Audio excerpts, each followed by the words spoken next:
नमस्कार दोस्तों, मैं राजीव कुमार स्वागत करता हूं आपका आपके अपने YouTube चैनल करियर मंत्रा पर।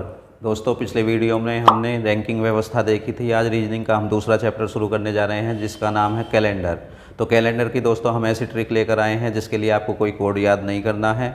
आइए दोस्तों शुरुआत करते हैं कैलेंडर की। तो दोस्तों अगर कैलेंडर में देखें तो सबसे बड़ी इकाई कैलेंडर में होती है वर्ष की। वर्ष के अंतर्गत महीने आते हैं और एक वर्ष में महीने होते हैं 12, जैसा कि आप जानते हो सभी। उसके बाद में हम देखेंगे महीने के अंदर सप्ताह आते हैं और सप्ताह होता है 7 दिन का। ठीक है दोस्तों, सप्ताह कितने दिन का होता है? 7 दिन का। ठीक है, फिर देखेंगे दिन। तो एक वर्ष में दिन या तो 365 दिन होंगे। 365 दिन होते हैं सामान्य वर्ष में।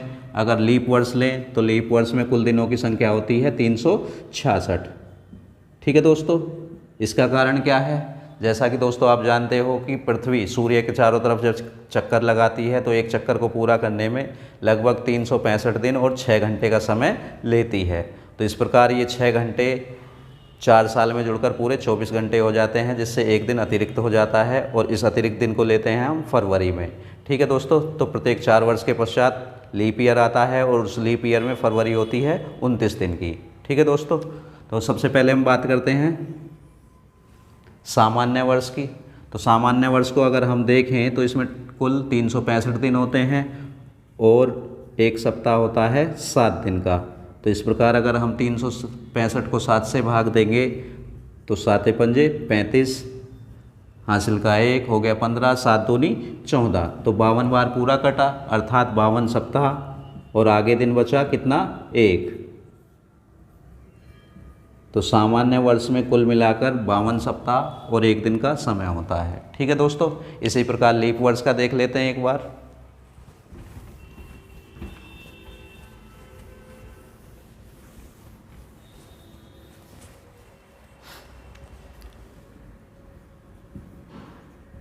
लीप वर्ष, तो लीप वर्ष को अधिवर्ष भी कहते हैं।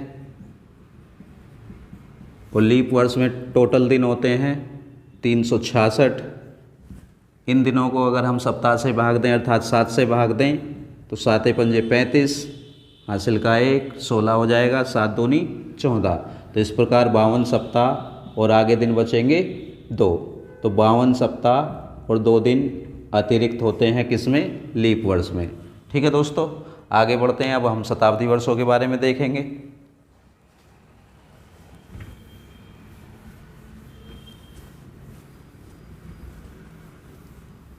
आइए दोस्तों, अब हम देखते हैं शताब्दी वर्षों को। तो पहले 100 वर्षों में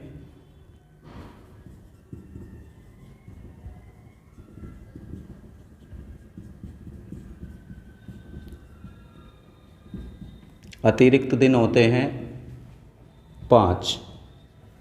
ठीक है दोस्तों, 200 वर्षों की बात करें तो 200 वर्षों में अतिरिक्त दिन हो जाएंगे 3।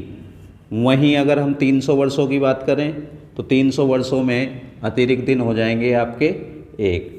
ठीक है दोस्तों, उसी प्रकार जो 400 के गुणांक में आएंगे अर्थात 400, 800, 1200, इसी प्रकार 1600, 2000, 2400।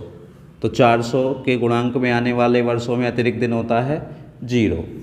ठीक है दोस्तों, आगे बात करते हैं हम महीनों की।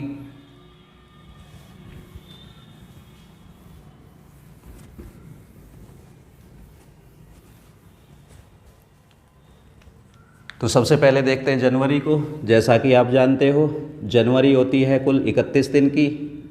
तो 31 दिन को अगर दोस्तों हम 7 से भाग दें तो 7 चौका 28, आगे बचेंगे 3। तो इसमें अतिरिक्त दिन होते हैं 3। ठीक है दोस्तों, फरवरी होती है आपकी 28 की होगी या 29 की होगी। दोस्तों जब फरवरी 28 की होगी तो उसमें अतिरिक्त दिन 0 आएगा क्योंकि 7 से पूरा पूरा कट जाएगा। और जब फरवरी 29 की होगी तो 7 चौका 28, 1 शेष बचेगा। तो वैसी कंडीशन में 1 दिन अतिरिक्त होगा। ठीक है दोस्तों, तो इसी प्रकार मार्च को देख लेते हैं। तो मार्च 31 का होता है। मार्च में 31 दिन होते हैं तो इसमें अतिरिक्त दिन बचेंगे आपके 3। अप्रैल 30 का होता है तो अप्रैल में 7 से भाग देने पर 2 शेष बचेगा। तो अप्रैल में अतिरिक्त दिन 2, मई 31 का होता है, तो इसमें 7 से भाग देने पर 3 शेष बचेगा। जून आपका 30 का होता है और 30 को 7 से भाग देने पर 2 बचेगा। इसी प्रकार जुलाई 31 की होती है और 31 को 7 से भाग देंगे तो अतिरिक्त दिन आएगा 3। ठीक है दोस्तों, तो जनवरी में दिन 3 अतिरिक्त, फरवरी में 1 या 0, मार्च में 3, अप्रैल में 2, मई में 3, जून में 2 और जुलाई में 3। इसी प्रकार आगे अगस्त भी 31 का होता है, तो अगस्त में 7 से भाग देने पर शेष बचेगा 3, तो अगस्त में शेष दिन 3। सितंबर 30 का होता है, तो इसमें अतिरिक्त दिन हो जाएंगे 2। अक्टूबर 31 का होता है, तो इसमें एक्स्ट्रा 3 दिन। नवंबर 30 दिन का होता है और इसमें अतिरिक्त दिन हो जाएंगे 2। दिसंबर 31 दिन का होता है और इसमें अतिरिक्त दिन हो जाएंगे 3। ठीक है दोस्तों, तो उम्मीद करता हूँ यहाँ तक आपके समझ में आया होगा। बात करते हैं आगे। आइए दोस्तों, कोई तिथि लेते हैं और उसका दिन निकाल कर देखते हैं। सपोज करो हमें 26 जनवरी 2023 का दिन निकालना है कि 26 जनवरी 2023 को कौन सा दिन था। दोस्तों 2023 अभी चल रहा है, ये अभी पूरा नहीं हुआ है, तो 2023 को हम नहीं लेंगे। 2022 पूरे हो चुके, तो हम क्या लेंगे 2022, अर्थात जिस वर्ष को पूछे उससे 1 वर्ष पहले का लेना है। ठीक है दोस्तों, तो इसमें से हम शताब्दी वर्षों को एक तरफ निकालेंगे। शताब्दी वर्ष हो गए आपके 2000। ठीक है दोस्तों, शेष बचते हैं आपके 22। तो इस 22 में कुछ लीप वर्ष होंगे, कुछ सामान्य वर्ष होंगे। लीप वर्ष जैसा कि आप जानते हो 2 दिन अतिरिक्त होते हैं उसमें, और सामान्य वर्ष में 1 दिन अतिरिक्त होता है। तो इसमें जितने लीप वर्ष आएंगे उन लीप वर्षों को हम इसमें जोड़ देंगे। ठीक है दोस्तों, तो लीप वर्ष कैसे निकालेंगे, इसको 4 से भाग देकर निकालेंगे, तो 4 पंजे 20, तो 22 साल में 5 लीप वर्ष आएंगे, तो इसीलिए हम 5 को क्या करेंगे इसमें जोड़ देंगे। ठीक है दोस्तों, तो जैसा कि हमने देखा था 400 के गुणांक में आने वाले जितने भी वर्ष होते हैं उसमें अतिरिक्त दिन होता है 0, तो इस प्रकार 2000 में अतिरिक्त दिन हो जाएंगे आपके 0। अब यहाँ पर 27 में देखेंगे, या तो आप 27 पूरा ले सकते हो, या 27 को भी आप यहाँ पर क्या करो 7 से डिवाइड कर लो, तो 7 या 21, इस प्रकार यहाँ से शेष दिन बचते हैं तो 6। ठीक है दोस्तों, तो इन 22 वर्षों में दिन कितने आए 6। अब हमें कहाँ चलना है 26 जनवरी तक चलना है। या तो यहाँ पर आप 26 ले सकते हो, या इसको भी हम 7 से डिवाइड कर लेंगे, तो 7 या 21, आगे बचेगा 5। ठीक है दोस्तों, तो इस प्रकार कुल दिन देखते हैं कितने आए यहाँ पर 6 और 5 11। ठीक है दोस्तों, तो 11 अतिरिक्त दिन आए हैं। अगर हम इसको 7 से भाग देंगे तो 7 एकम 7, आगे शेष बचेगा 4।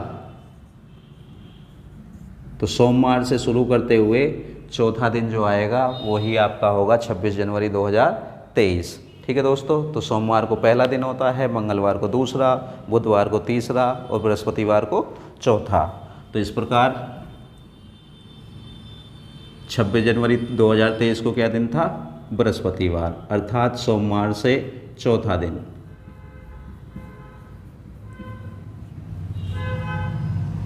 ठीक है दोस्तों, एक और तिथि निकाल कर देखते हैं।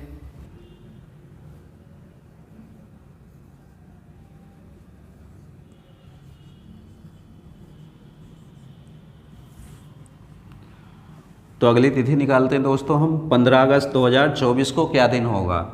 तो जैसा कि 2024 चल रहा है यहाँ पर, तो कंप्लीट हो चुके हैं 2023, तो 1 वर्ष पहले का समय लेंगे हम, तो ले लेते हैं 2023। अब 2023 में से हम क्या करेंगे शताब्दी वर्षों को एक तरफ निकालेंगे, तो शताब्दी वर्ष आए आपके 2000, उसके बाद में शेष दिन बचेंगे कितने 23 वर्ष। ठीक है दोस्तों, तो 23 वर्ष में सबसे पहले देखेंगे लीप ईयर कितने आएंगे, तो 4 से भाग देने पर लीप वर्ष आता है, और 4 से कटेगा 23 कितनी बार 5 बार, तो इस प्रकार यहाँ पर कुल दिन कितने हो गए 28। ठीक है दोस्तों, अब यहाँ पर हम अतिरिक्त दिन देख लेते हैं। तो 2000 में अतिरिक्त दिन होते हैं 0। जैसा कि हमने देखा था कि जो 400 के गुणांकों में वर्ष पड़ते हैं उसमें अतिरिक्त दिन होता है 0। अब यहाँ पर 28 दिन हैं, 28 को अगर मैं 7 से भाग दूंगा तो 7 चौक 28, ये पूरा पूरा डिवाइड हो जाएगा। तो अतिरिक्त दिन यहाँ पर भी कितना बचा 0। ठीक है दोस्तों, तो 0 यहाँ पर, 0 यहाँ पर। उसके बाद हमें कहाँ तक चलना है, जनवरी से लेकर 15 अगस्त तक। ठीक है दोस्तों, तो जनवरी के कितने दिन हो जाएंगे, जनवरी के 3 लेंगे, फरवरी का 1 लेंगे क्योंकि 24 क्या है, लीप वर्ष है। ठीक है, ये 4 से पूरा पूरा कट रहा। अगर ये 4 से नहीं कटता तो फरवरी की 0 लेते। तो इसी प्रकार मार्च के 3 दिन, अप्रैल के 2 दिन, मई के 3 दिन, जून 2, जुलाई 3 और अगस्त के 15। ठीक है दोस्तों, या तो आप अगस्त के पूरे 15 दिन ले लो या 15 को 7 से भाग देकर शेष बचेगा 1, तो अगस्त का हम 1 ले सकते हैं। ठीक दोस्तों, इस प्रकार इन सभी को जोड़ लेंगे और जो भी आएगा उसको 7 से भाग दे देंगे, या आप यहीं पर इनको 7 से भाग दे सकते हो। तो 3, 3 6 और 1 7, 1 सप्ताह खत्म हो गया। उसी प्रकार 2 और 2 4 और 3 7, 1 सप्ताह यहाँ पर ख़त्म हो गया। फिर यहाँ पर कितना शेष बचा आपका, 3 और 1 4। तो इस प्रकार यहाँ पर भी क्या आएगा, चौथा दिन सप्ताह का। और चौथा दिन जैसा कि आप जानते हो क्या होता है, बृहस्पतिवार, सोमवार से शुरू करके। तो इस प्रकार हम देखें कि 15 अगस्त 2024 को क्या दिन होगा, तो बृहस्पतिवार। उम्मीद करता हूँ दोस्तों समझ में आया होगा। आते हैं एक और प्रश्न की ओर। ठीक है दोस्तों, देखते हैं एक और वर्ड। सपोज करो हमें दिन निकालना है 30 जनवरी 1948। 30 जनवरी 1948। दोस्तों कमेंट करके बताएं 30 जनवरी 1948 को क्या हुआ था। तो 48 वर्ष चल रहा है, तो इससे हम 1 वर्ष पहले का समय लेंगे, अर्थात 1947। 1947 में से शताब्दी वर्ष एक तरफ निकालेंगे तो शताब्दी वर्ष आ गए 1900, शेष बचेंगे 47। अब दोस्तों 1900 को भी अगर हम देखें तो यहाँ पर पहले 400 के गुणांक में देखेंगे तो वो कितना आएगा, 1600। बाकी कितने बचेंगे, 300।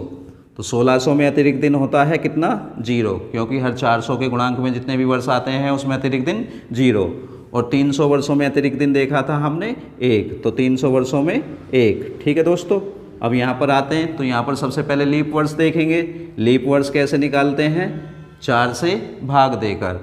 ठीक है दोस्तों, तो 11 चौक 44 होते हैं, 11 बार पूरा कटेगा तो 11 हो गए इसमें आपके लीप वर्ष। और इन लीप वर्षों को हम जोड़ लेंगे तो 7 और 1 8, 4 और 1 5। इस प्रकार ये 58 दिन आए। या तो आप 58 दिन यहाँ पर पूरे लो या इसको क्या करो, 7 से भाग दे लो। ठीक है दोस्तों, 7 से भाग देने पर 7 8 56 होते हैं, अतिरिक्त दिन बचेंगे 2। अब कहाँ पर आएंगे हम, यहाँ पर चलेंगे 30 जनवरी तक। तो 30 या तो हमें पूरे के पूरे लेने हैं या 30 को भी आप 7 से भाग देंगे तो 7 चौक 28, आगे बचते हैं कितने, 2 दिन। ठीक है दोस्तों, तो इस प्रकार कुल मिलाकर कितने दिन आए, 2 2 4 और 1 5। तो इस प्रकार सप्ताह का 5वां दिन क्या होता है, शुक्रवार। ठीक है दोस्तों, तो 30 जनवरी 1948 अर्थात इस दिन क्या हुआ था, सभी जानते हैं आप। 30 जनवरी 1948 को गांधी जी की गोली मारकर हत्या कर दी गई थी और इसीलिए हम प्रत्येक वर्ष 30 जनवरी को शहीद दिवस के रूप में मनाते हैं। ठीक है दोस्तों, आगे बात करते हैं।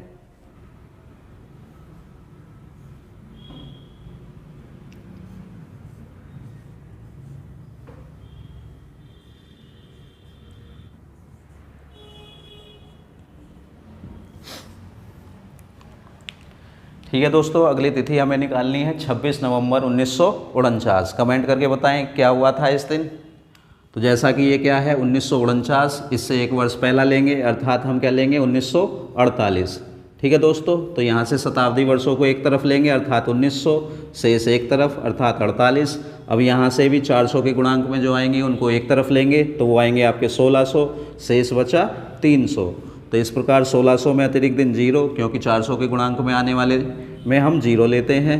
300 में अतिरिक्त दिन होता है 1, जैसा हम पहले देख चुके हैं। उसके बाद यहाँ पर क्या करेंगे, लीप वर्ष देखेंगे और लीप वर्ष कैसे निकालेंगे, 4 से भाग देकर। तो अगर हम 4 से इसको भाग दें तो 4 एकम 4 और 4 दूनी 8, तो कुल मिलाकर लीप वर्ष इसमें कितने आएंगे 12।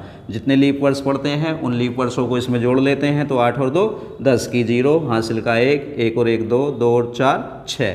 तो इस प्रकार कुल दिन आ गए यहाँ पर 60। अब इन 60 को भी हम क्या करें 7 से डिवाइड कर लेते हैं, तो 7 अट्ठे 56, शेष बचता है आपका 4, तो यहाँ पर 4 ले लेंगे। अब हमें कहाँ चलना है 1949 में, और कहाँ तक 26 नवंबर तक। तो इसमें जनवरी के 3 दिन आएंगे, फरवरी 0 होगी क्योंकि 49 क्या है सामान्य वर्ष है, लीप वर्ष होता तो फरवरी का यहाँ पर हम 1 दिन ले लेते। इसी प्रकार मार्च के 3, अप्रैल के 2, मई के 3, जून के 2, जुलाई के 3, अगस्त के 3, सितंबर के 2, अक्टूबर के 3 और नवंबर के कितने लेने हैं हमें 26। तो या तो आप 26 पूरा लो या 26 को भी 7 से भाग देंगे तो 7 या 21, शेष बचेगा 5। तो इस प्रकार 5 ये दिन हो गए। ठीक है दोस्तों, अब यहाँ से सप्ताह वाले दिन अलग निकाल देते हैं, तो 4 और 3 7, एक सप्ताह खत्म हो जाएगा। 3 3 6 और 1 7, एक सप्ताह ये खत्म हो गया। 2 2 4 और 3 7, एक सप्ताह ये ख़त्म हो गया। 5 और 2 7, एक सप्ताह ये ख़त्म हो गया। तो अगर हम देखें तो अब दिन कितने बचे, यहाँ पर कुछ नहीं बचा, यहाँ पर 3 और 3 ये, तो इस प्रकार 6 दिन बचे। और सोमवार से शुरू करते हुए छठा दिन होता है शनिवार।